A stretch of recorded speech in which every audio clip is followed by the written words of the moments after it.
Tim, you need to adjust your little nomenclature there. Have you guys seen this lately? Just checking. What member of the what? Tim, Member of the year, ladies and gentlemen, Tim Rhodey. Remember the Royal Order. What we have to adjust the nomenclature, Mike? What's Well, it should be Tim Rhodey, 2025 Growth Drive Member of the Year. .com. Yes. Don't stay up Make late. me blush. Thank you. Yeah, richly deserved, man. Thank you. Yes. Now you have a year of us giving you shit to look forward to. Well, there were Extra shit. maybe we can I'll try to ratchet back my normal intensity. Hey guys, anything you want to talk about? Ed, great to see you, man. How was your drive home? Safe.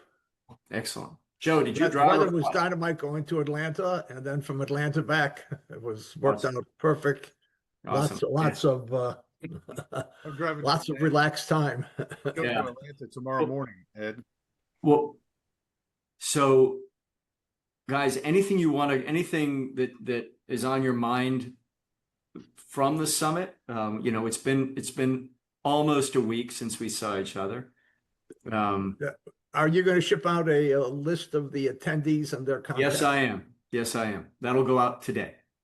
Yeah, while we were there, George, I did ask Catherine to tag everybody in who's actually in Circle, because there was no way to look at who was in it. There was a group for 25 Forum, but it had people who had just signed up, or 2025 Summit, but it had people who just joined that group who weren't attendees, right? So she went problem. through and tagged everybody in Circle so you could kind of look at it, which was good, because when we're at the event, what you really want to be able to do is go, I know that half of the room, but I don't know that other half. Who's that again? And you could look at Circle and do stuff. So that'd be one thing I'd suggest for next year, George, is just having that.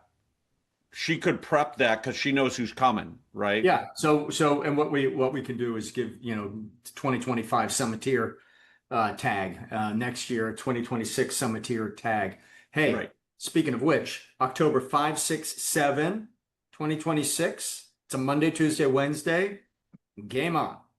Yeah, going on the calendar. You Yep, said I'm going 5, to send 6, out the 7? save the date. 5, 6, 7. Monday, Tuesday, we're- Wednesday. Next year.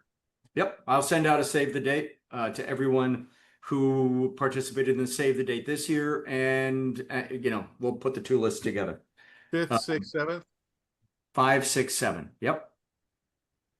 And unless, so I'm looking at the surveys after they're not surveys, the assessments at the end, and we take that, those recommendations, suggestions, comments to heart. But I think that we have landed on a format, guys, and we'll have a committee again, and the committee can talk about, the committee will design this thing.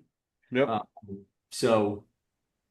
But October 5, 6, and 7, it does not interfere with any religious holidays, any school holidays, Do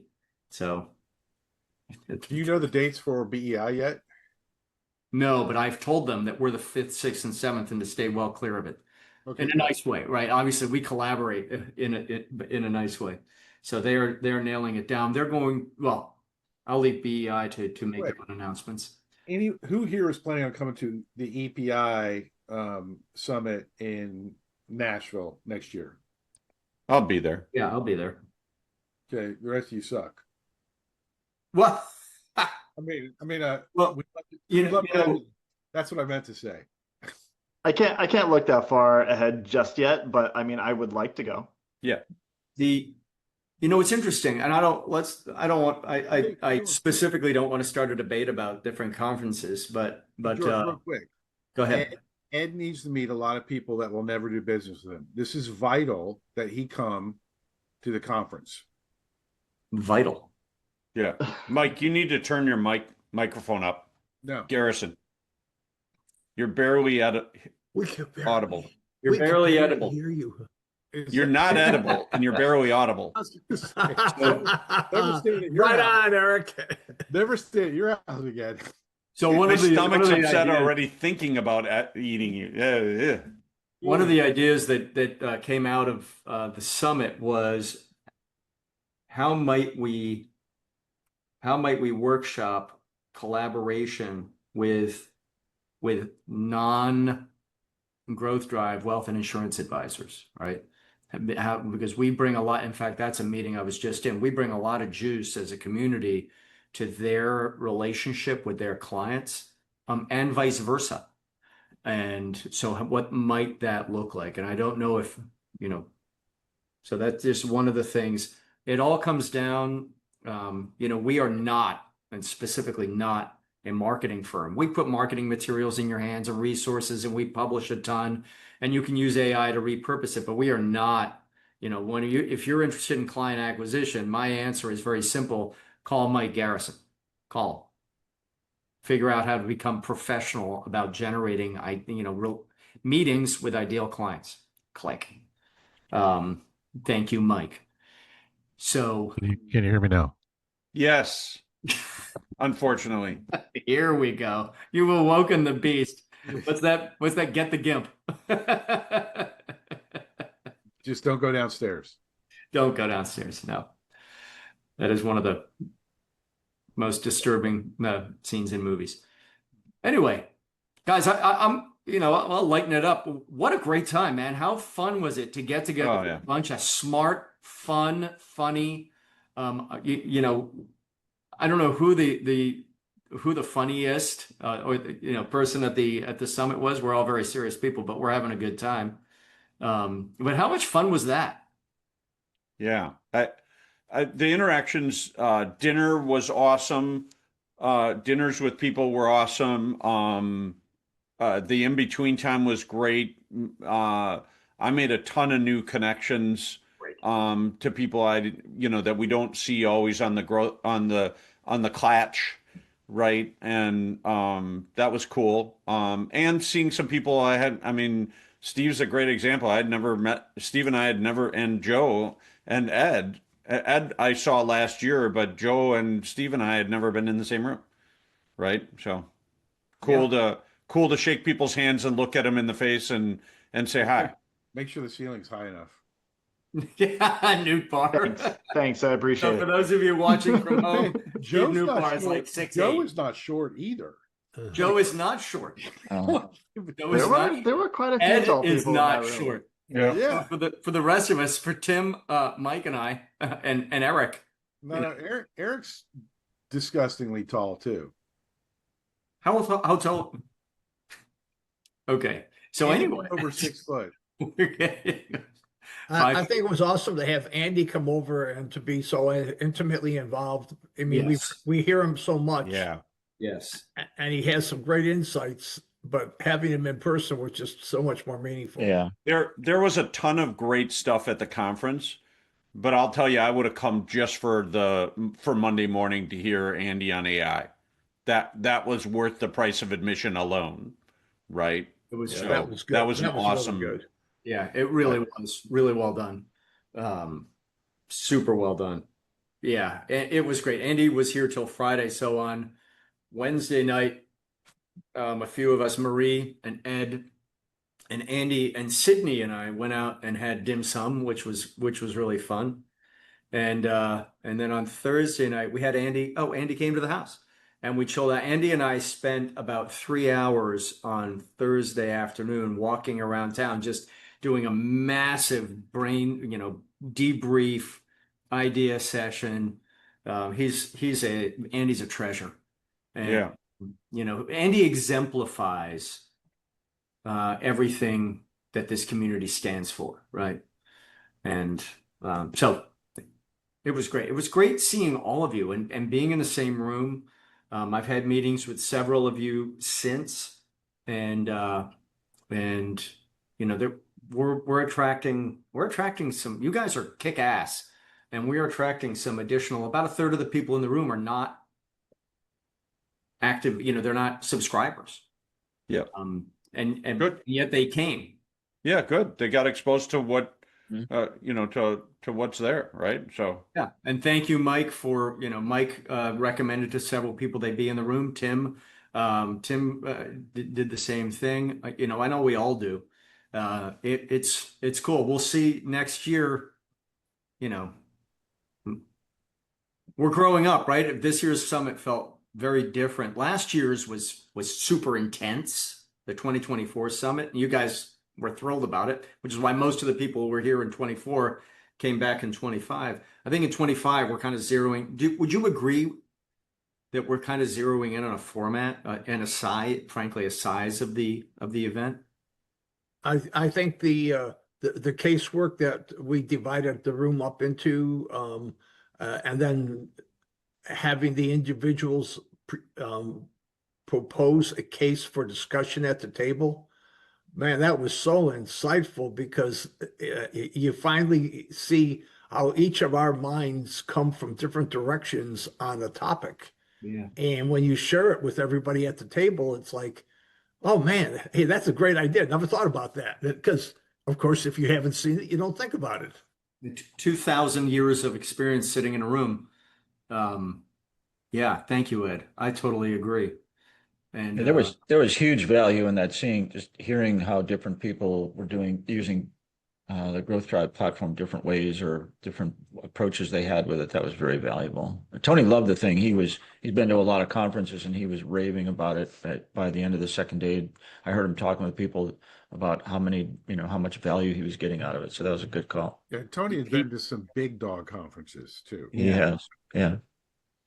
Yeah, and it's incredibly touching for, people, the feedback. Tony's feedback was fantastic. He and I have a meeting booked, and the feedback I got, several of you pulled me aside, Mr. Newtbar, pulled me aside, and shared how deeply the summit impacted you, and that's the power of this community. I'm thrilled for you, thrilled. Together, stronger together, man. We are stronger together. I'm curious about the what it looks like at 120. You were at 80 or so? We were at 60 in the room. 60. Yeah. 60? Okay. Yeah. At 120 Or whatever. Yeah, Or 90. I think 50 is a good number. Right.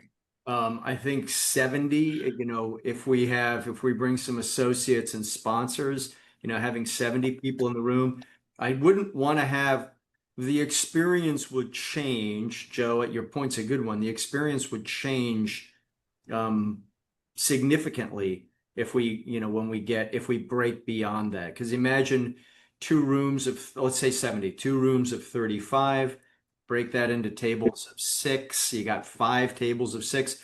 What we need to maintain, in my mind, and guys, tell me if you guys are the brain trust, right? My premise, my operating thesis is that everybody must have an opportunity to share, right? Everybody must have an opportunity to ask questions, to be heard. And except Garrison. Well, it goes without saying. Hey, I love referrals. How can I help? How can I help? I'm always taking notes. Always taking notes. George, let me jump in, please. I love your thesis.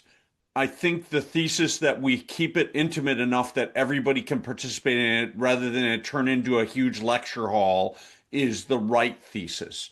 Now, the debate, I think Joe is throwing it out. Where is that exact spot, right? What does that look like? I think that's a debate that could be had, right? But I think the thesis, I think we all agree a big part of what made it really valuable is the participation. Even in the bigger room, we could go around with the mic and people could jump in and we could have a conversation rather than, again, a lecturer up front and a bunch of people sitting there with their notebooks out taking notes, right? So Yes. it absolutely has a different feel because of that, and we need to protect that.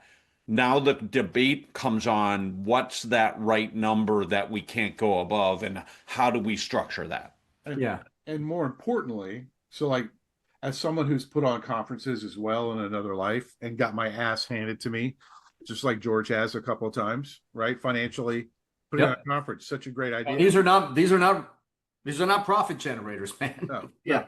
So one of the things that's really important is like you've got the community view, which I think Eric expressed really well. And then we've got well, how does this actually work for George? Like, how do we make sure that George continues to do this? And like, I will just say again, like it's kind of ironic for me that I'm the number one referral source when I don't feel like I do a great job doing it. And we've got to remember, if you want this to be intimate, well, George's business still needs to scale. We are not even close to where George needs to be for us to be able to count on his continued benevolence, right, and software updates and stuff like that. And so there's a trade-off, because if it stays at 50, the price has to go up dramatically. Well, yeah, or we need more sponsors, or should do you start talking about a spring and a fall, and you could have two and still keep them intimate or whatever, right? Or do you do smaller, there's all kinds of options, guys. Yeah. Whether we're willing to consider them or not. Well, it's who's paying for it. I mean, that's fundamentally that's where I would make the decision process for George is who's like, does he want to be the primary person that's on the hook for everything? And then he's got to go out and beg, borrow, steal, get sponsorships, beg, borrow, steal. I mean, because I know what he went through to make sure we had 60 people in a room. Yep. And I know what people actually worked on that and what people didn't. A lot of people talked about it, and a lot of people didn't actually do anything to help him.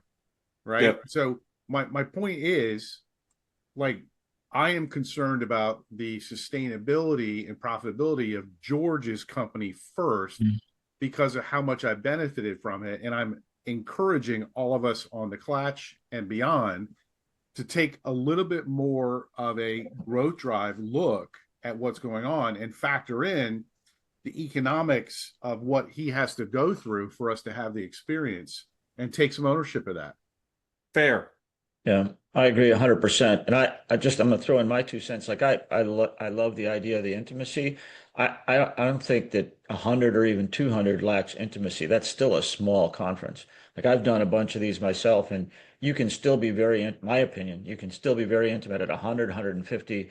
And my guess is that the economics of this thing is drastically different over 100 people. You start getting some altitude, there's some margins in there, above the nut for the hotel and everything else. So, even 100 people maybe required a different configuration of the room or a different room or something, but you can still be close with people. And not to mention, like as beneficial as it was this year for all the new people we got to meet, if we had twice as many people to Joe's number of 120, there'd be that many more people for us to meet in different parts of the country. 120, I think, is still this big for this movement. I mean, like, just to tag on what Tim said, like, I achieved everything that I had decided was necessary to ROI for the conference within the first day. Actually, the first half day, right? I had already decided. That was just after you talked.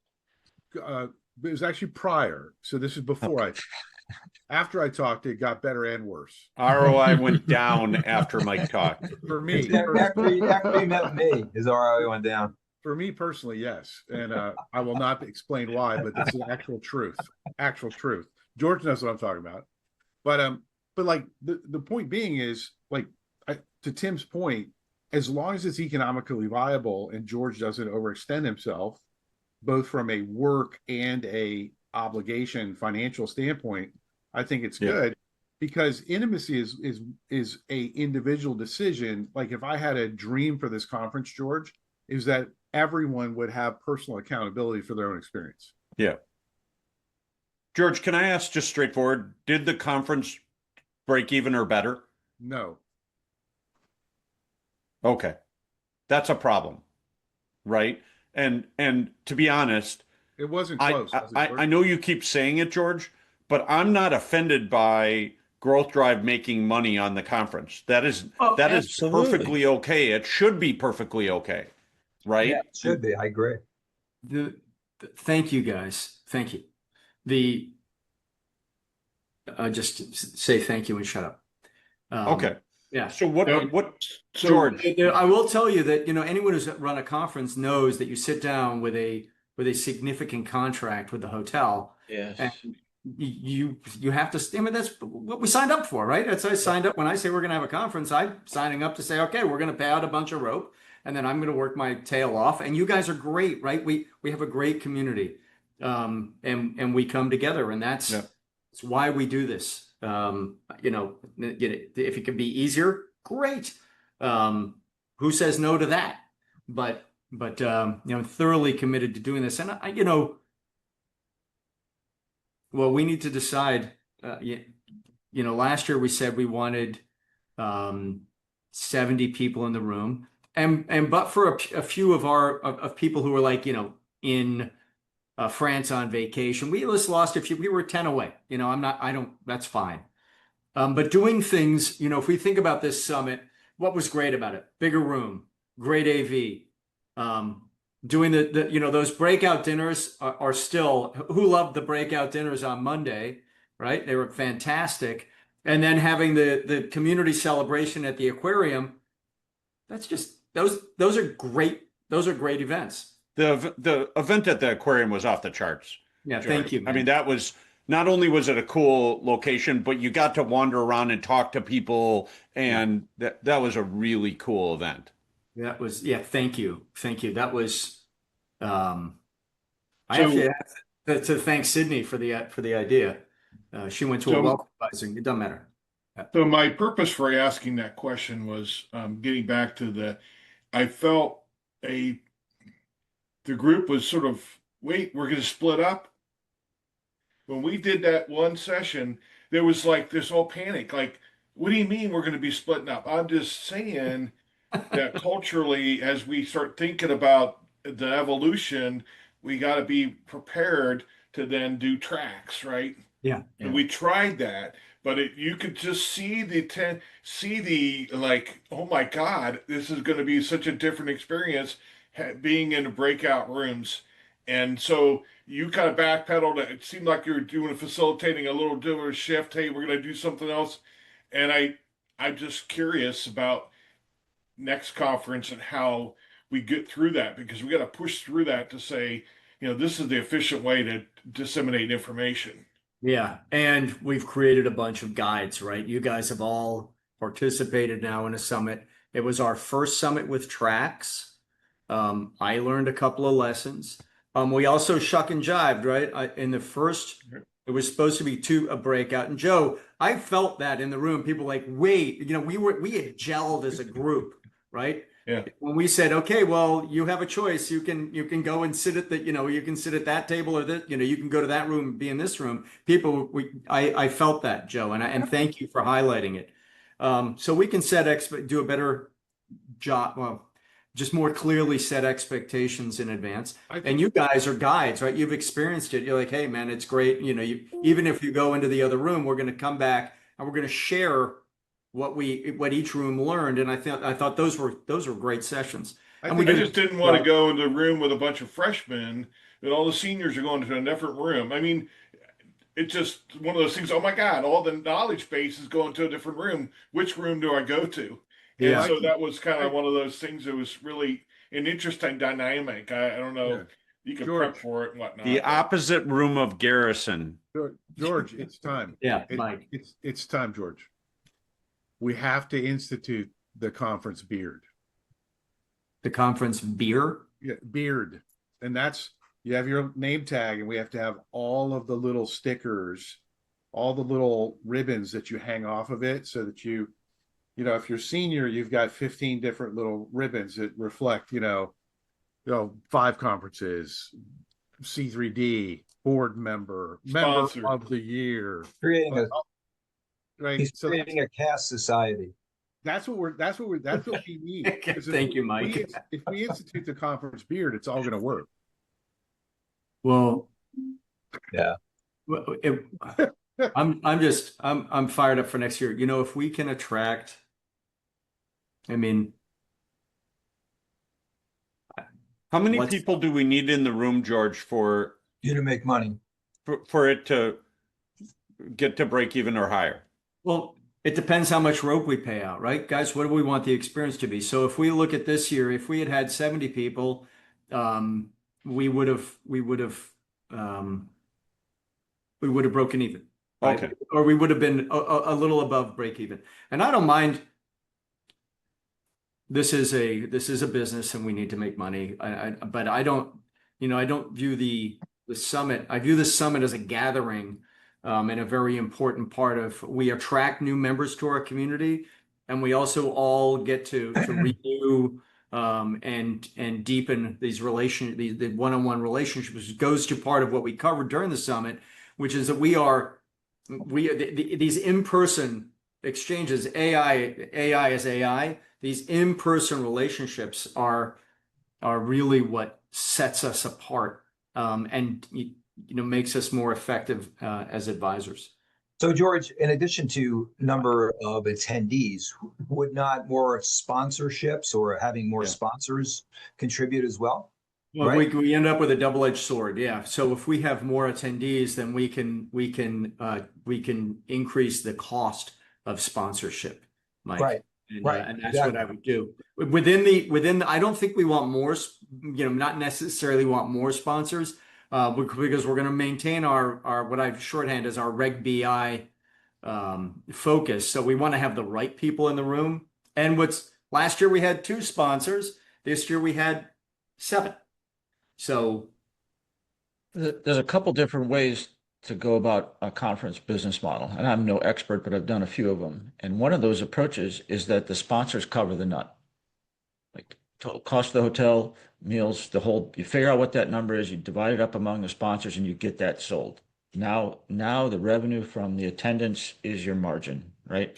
And you can use that margin to do other things if you want, enhancement things, but you should figure, that this is just one of the approaches, or the reverse. But I think you get the sponsorship to cover the nut, and then set your target number for participation. Well, or a balance therein, right? Have the sponsors cover enough that your minimum number you're going to hit, 40, makes you profitable, and 60 or 70 makes you more profitable, right? And then you're not worried about getting to your number, because you're going to hit 40. Pick a number, you're going to hit 40. It's just, are we going to hit 70 or not, right?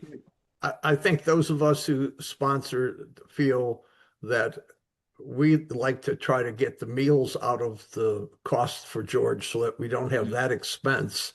So Sure. if we can absorb those types of, shall I say, one-ofs, where we're not necessarily looking for recognition because we did it, but instead eliminate that cost for George, that makes it far more attractive to get the members to be paying whatever number George needs to cover the hotel and things like that. And we're going to try to cover the drinks and sponsor meals and sponsor dinners. I think we've got a strong commitment from a few of us that have been involved for a long time that's what our objective is. And I appreciate it deeply. And anyone who's run a conference at a hotel knows that it's meals and AV.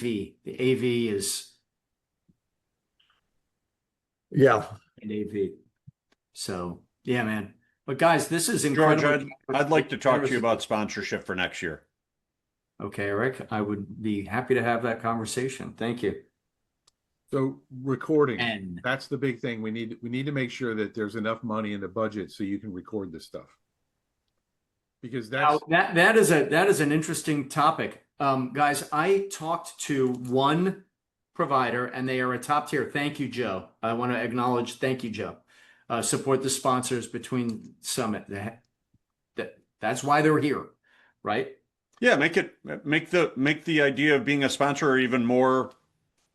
It doesn't have to just be the summit. It could be more, right? It should be.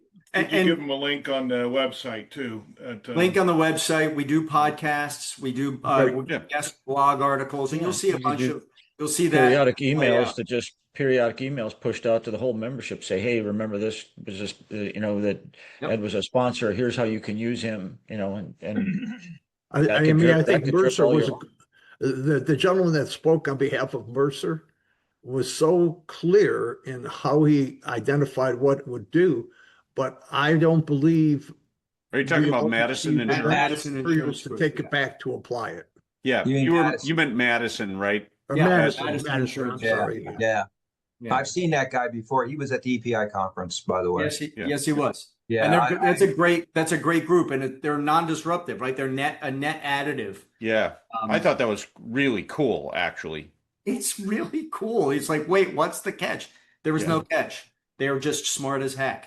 With coming a from great product that doesn't threaten traditional insurance, right? right, like I Um, come from like an insurance history and background, and I actually had several hours with John Bloom at the aquarium, like picking apart this stuff. The presentation that we got as we were closing up is not anywhere near like the extent of what this product is capable of. I would highly recommend like getting some time with them and really talking through it because I firmly believe in it after picking it apart. Sounds like a podcast, George. Yeah. Oh, yeah. There's Yeah, 100% yeah. going to be a podcast, and they're a group that is going to be in our community for a long time. I really like them. I also think their product is innovative, non-disruptive, additive. I mean, I don't. But is it IRS approved?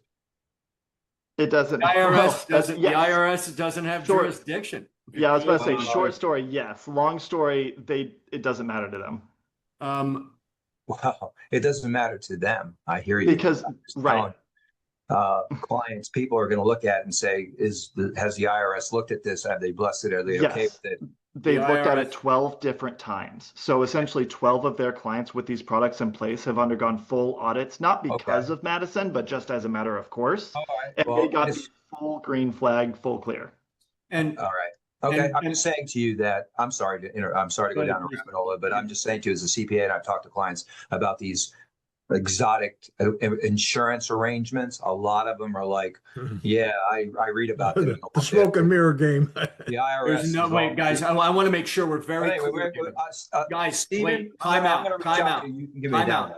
This is a fully sanctioned. I'm going to defend Madison. Fully No, sanctioned. Yep. I'm not They saying have it been isn't. through the smell test. They're on the Morgan Stanley platform. They're on the Raymond James platform. No doubt. They've No been doubt. through 12 audits. These guys are clean. So I just want to make sure very publicly that this No, is a good I- program. George, I'm not disputing that. I'm just saying to Okay. you that sometimes the IRS likes to, they don't like even though they're legitimate 100%, they don't like them, so they go after them. Well, That comes down to, you're absolutely right. That comes down to individual enforcement. And anybody who's been on the receiving end of some individual enforcement is.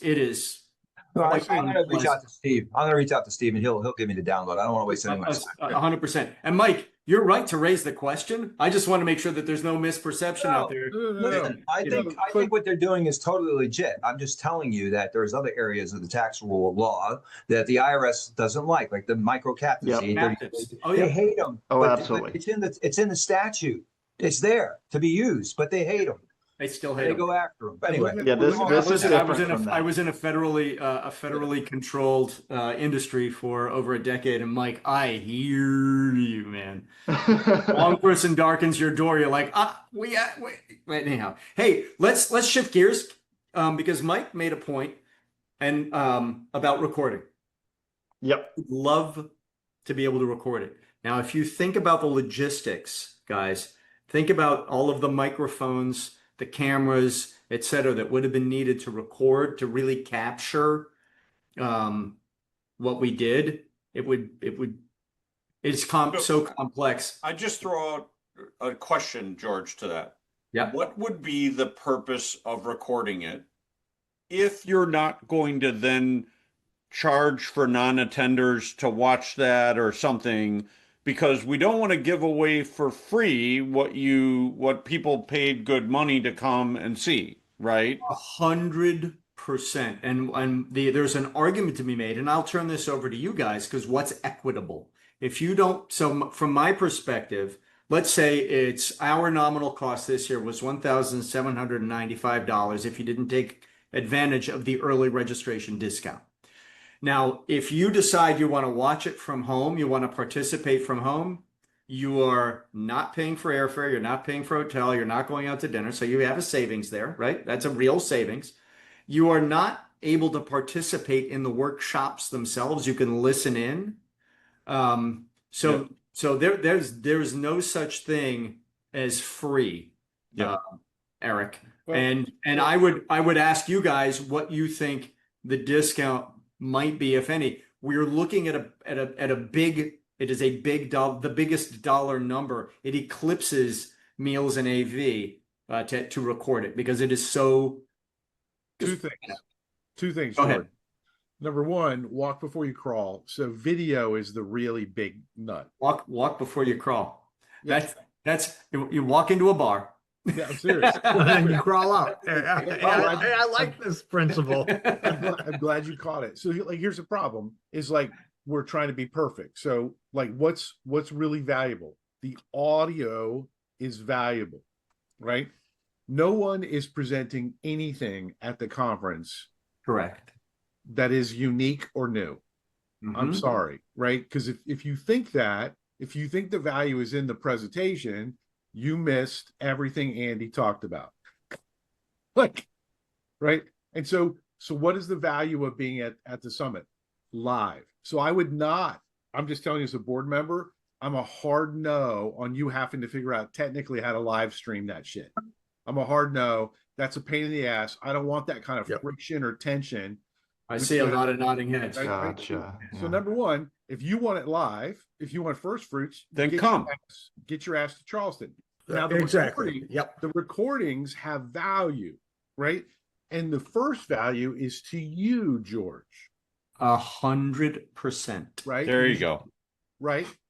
The second value is for people that didn't attend, right? So that they can pay for a download of the audio recordings. Or a transcript. Either way. But now if you've got audio, you have a transcript. Like, if you Yeah, have- right. Right. So like, that's all I'm saying to you, George, is two things. Number one, when you roll this out, roll it out at a less intrusive, less technologically demanding level. So not live, recording only. Okay. Right. Audio recording only. Yeah. Audio, yep. The second thing is charge for it. Right. If you come to the conference, you get the audio recordings as part of it. So raise the price, right? Another deliverable, right? Maybe you raise it $100 a person and now you got $7,000 or, whatever, right? But that's what I would encourage you guys to do. But like BNI was built, BNI, Bad News International, was built because Ivan Meisner had enough intelligence, right, to start recording all of the breakout sessions that we were doing.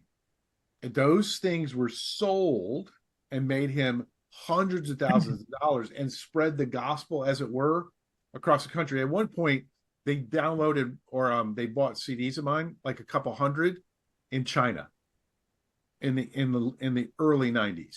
Right? It's just crazy how this can do. But keep it to audio. Yeah. So George, you know what API and BEI do with their sessions? They do record them, right? But then they have them, but they also have a CE requirement that every holder has, and they have to meet that CE requirement. And the way they meet the CE requirements is they listen and buy the recordings, or they come to the conference.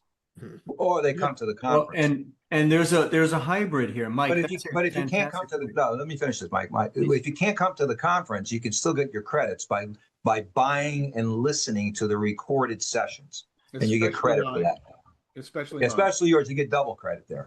But that's how they monetize the recordings. They impose a CE requirement on whoever has the the C3D designation. In order to keep it, you got to have so many hours. Here's how you get your hours. Either go to you actually attend the annual conference and you get your hours there. And if you can't, then you buy the recordings and you listen to them. And that's how you get your hours. So that's how they monetize. That's a great point, Mike. I'd just like to bring up do. one point, guys, for everybody to contemplate. When we're on the Klatsch here, we're talking and we're going back and forth, right? And everybody's pretty free. And yes, this is being recorded. One of the aspects of the summit is people come there to really learn deeply. And I just always want to remind people when they suggest recording things, recording can change the temperature of the room. It can change how people react and what they're willing to raise their hand and questions they're willing to ask, or other or interplay in the room. So I just suggest humbly that we contemplate that aspects of it as we think about whether we want to change the dynamic in the room or not. Well, it's what is recorded is actually a more pertinent add-on to what you just said, because that's how you determine that context is what is actually recorded, what is not recorded. Well, and I was going to suggest that if we think about our experience this year, if we had video, if we had video of let's take the strategic capacity panel, right? Just pick one. But if we had video of the strategic capacity panel and potentially audio and maybe video recording of the plenary discussion around that, that was great. What you guys shared was great. If we took the collaboration panel, what you guys shared was great. Future of the profession. Those we may not be getting everything. So when we're sitting at the table and I'm bringing and who brought up an actual client case at their table, right? A lot of people did. Oh yeah. And we're discussing this freely because we're in the cone of trust. Yeah. The circle of trust. Your point's a fabulous one that we don't want to have any chilling effect. So maybe those table conversations aren't recorded. It's like, hey man, you want to table conversations?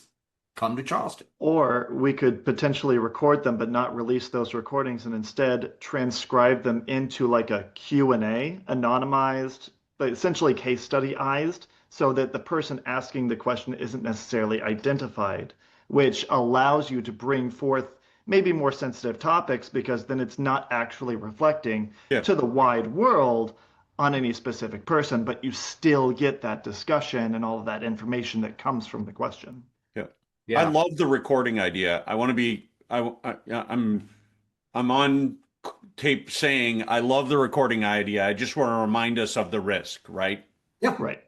Well, and guys, imagine if we have these recordings, imagine what Claire can do with it. Yeah. I recorded. Imagine. Hey, I had a chance. I don't know if if everybody read that article that Larry Prince mentioned at the seminar. Did you? This thing about AI, the only professional services firm left standing would be an AI business. This was fabulous. This is unbelievable. I mean, I read it and I was like, holy God. It's a really eye-opening thing. I thought it was great. Anyway, Andy had shared something like that a couple months ago on Circle.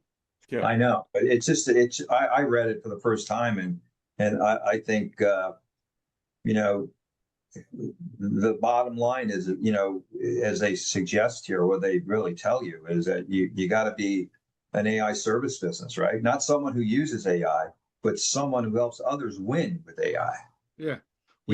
So we need to get paid for execution.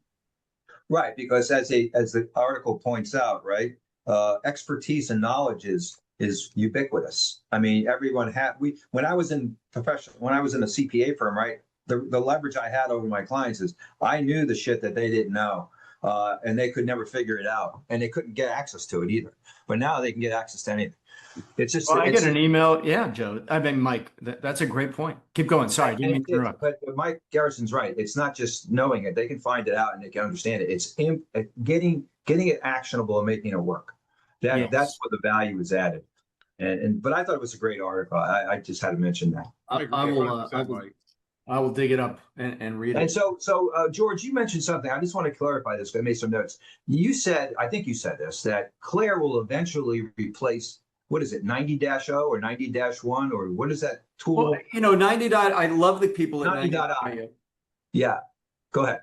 I love the people at 90.io. I love the 90.io service software.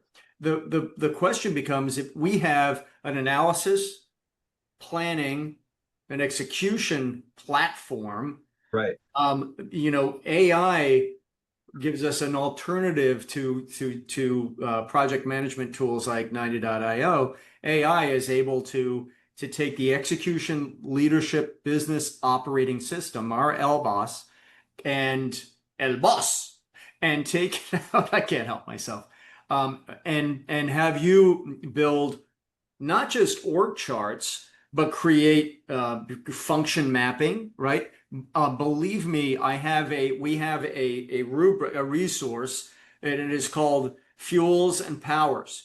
And if you imagine, I'm going to a little down the rabbit hole, but imagine having all 24 growth driving objectives, which need to be in place to fuel. So let's take sales. Let's take sales process. Well, marketing process fuels it. The sales process fuels operations and powers operations and customer satisfaction. You know, so imagine having all of those relationships. AI can create the org chart. AI and does today, right? Creates function mapping, tie those to the growth driving objectives, assign accountability to a senior leader, and with that org chart, potentially create. It already creates KPIs. It can create KPIs at the individual level, and AI can send emails, receive responses, calendar things. All of that is available today. And today, AI is worse than it will be tomorrow, right? Tomorrow will be even more powerful. And. So that's a long-winded, So Claire can do that now? I'm sorry? So Claire can do that, what you just articulated, Claire can presently do. Claire can presently do. What we need her to be able to do is do it in a bulletproof. That's always my engineers. It's got to be bulletproof, man. It has to be. Okay. And is this something that if one were to go, that's what I'm leading into my next question. So is that something that one would learn if they went through the C3D certification process? Not yet. Not yet, Mike. What you learn in C3D, and that's a great question. C3D is certification in the 3 dimensions of business growth. And we start with methodology, like a primer on the methodology and process. Then we get into exit planning with a focus on the 7th exit option, the oil well, because exit has been covered richly. We get into valuation, valuation concepts, and we go through the different ways to value a business, and why they're relevant, and why we use market, and we talk about DCF and why that can be important as well. We are now doing that. We get into the growth conversation, which is important, which you will remember, Mike, from the launch course and our certification workshop that used to be done here in Charleston. We just go. I spend an hour on each of the 3 dimensions, going through the growth driving objectives one by one. It's not certification on the software; it's certification on our methodology and process from our earliest conversations with the client through long-term execution, right? And okay, Tim, peace, love, and we've run over. Peace, love, and happiness. Mike, you asked a simple question, but that's so. And what is the cost of the CT3 certification? So you have participated. I'm going to talk to you specifically, right? You've participated in the launch course and the certification here, and I recognize that and honor it. But there's a lot of net new learning. So the SRP is $5,995 for you, because you have participated in these other programs. It is $1,000. So any investment that you've made in learning this in the past, I don't think is equitable to come back and say you have to pay for the same learning again. There's not that much overlap, right? C3D is net new. It's several hundred hours of. I got I don't want to hold everything else. So thank you. Okay, cool. I hope that was helpful, and I'm glad to answer any questions you have that anyone has. It's getting it's getting picked up. And C3D, yeah. C3D, yeah. People are signing up, taking it. Yeah. And we have several on this call. Yeah. And I'm tremendously excited. Now, one of the things that came out of the summit, and then we'll wrap this up, is the request for potentially for a clarity boot camp. And that is something that we would do live, probably live. but do it in a very straightforward and low friction, low cost way. But imagine workshopping for a couple of days, everything from discovering intent through execution. And in that, Mike, it's all tool centric, and Claire plays a huge role. So Yeah, I think that would be very useful to kind of marry the methodology with the tools and take a case study and go all the way from the beginning all the way through the end. I think that would be invaluable. I think 100%. there's even a beginner version of that and an advanced version because, George, I don't think you're going to get all of it in the first pass, right? No, Eric, I think that's absolutely correct. I think there would need to be some online, like this, online video knowledge development, and then for the people who want to come and roll up their sleeves and workshop it as professionals. So okay, and we're going to bring back and Mike is the only one who's and Ed. We'll bring back the Fearless Business Advisor facilitations classes. Oh, I went through that. Yeah, you did. You inspired it, Mike. You inspired it. You were like, how am I going to stand in front of the room? And I'm like, you know what? That's a fair question, and I feel like I owe it to you to have an answer. So will the future conferences be held in Charleston, or are you going to move it around? Right now, in Charleston. Next year will be held in Charleston for sure. Okay. Because when here's an example from Denver. 2 weeks before our conference, we have our summit coming up, and the person standing across from me, there was a small gaggle. It's a cocktail hour in the exhibit hall, and they said, okay, George, where is it? I can't come, but let me know where it is. And I said, it's in Charleston, and the guy was literally like, oh, well, I'll check with my wife. We love Charleston. He went from absolutely not to, oh, yeah. Oh, wait. Charleston. Out of the last 15 years, like 13 of them, Charleston has been the #1 rated travel destination by Condé Nast Magazine.